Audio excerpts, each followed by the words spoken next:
సెలవైనది.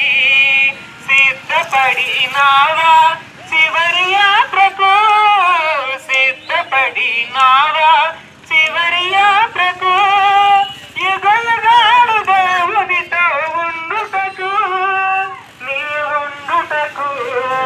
అవును బిడ్డలారా, దేవుని పరిశుద్ధ నామానికి మహిమ కలుగును గాక. దేవుడు మాట్లాడుతున్న మాటలు మీరు శ్రద్ధగా విని ఈ రోజు ఒక చక్కని తీర్మానం చేసుకోండి. నేను బ్రతికితే ప్రభు కొరకు, మరణించిన కూడా ప్రభు దగ్గరికి కలిగి దేవుని పరిశుద్ధ నామానికి మహిమ కలుగును గాక. ఒక తీర్మానం చేసుకోండి. మీ జీవితం పరలోకంలో నిత్య ఆనందం ఉంటుంది. నరకం ఉంది యుగయుగాలు, పరలోకం ఉంది యుగయుగాలు. మరి యుగయుగాలు ఉంటే ఆ నరకం నుండి తప్పించబడాలంటే యేసు ప్రభుని నమ్ముకోండి. యేసు ప్రభు నిన్న నేడు నిరంతరం ఏకరీతిగా ఉండే దేవుడు కనుక దేవుని బిడ్డలారా, ఈ ప్రార్థన ఏకీభవిస్తుందయ్యా. నువ్వు ఎక్కడున్నా సరే దేవుడు ఖచ్చితంగా నీ జీవితాన్ని మార్చగలడానికి ఆయన సమర్థులు కనుక ప్రార్థన చేసుకుందాం.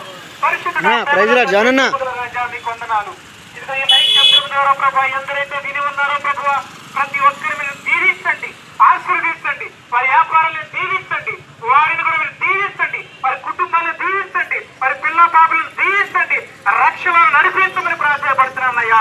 ఇదిగోనైనా తెలుసో తెలియక ప్రభు పాపము చేసి ఉంటే క్షమించి, ఇదిగో నూతన సంవత్సరం అడుగుపెట్టి నీ కుటుంబాలన్నింటినీ నాయన నీ శిల చేతుకు చేర్చుకోమని, మీరు అందరినీ ఆకర్షించమని ఆయన. ఒక కులానికో ఒక మతానికో నువ్వు దేవుడి కాదయ్యా, అందరికీ దేవుడు కనుక ప్రభు. ఈ బిడ్డలు అందరూ నీ బిడ్డలే ప్రభు. ఈ అందరినీ ప్రభు నువ్వు రక్షించి అయా నీ రాజ్యంలో జ్ఞాపకం చేసుకోమని యేసు పరిశుద్ధ నామములో ప్రార్థించి వేడుకుంటున్నాను పరమ తండ్రి. ఆమేన్ ఆమేన్. హల్లెలూయా హల్లెలూయా.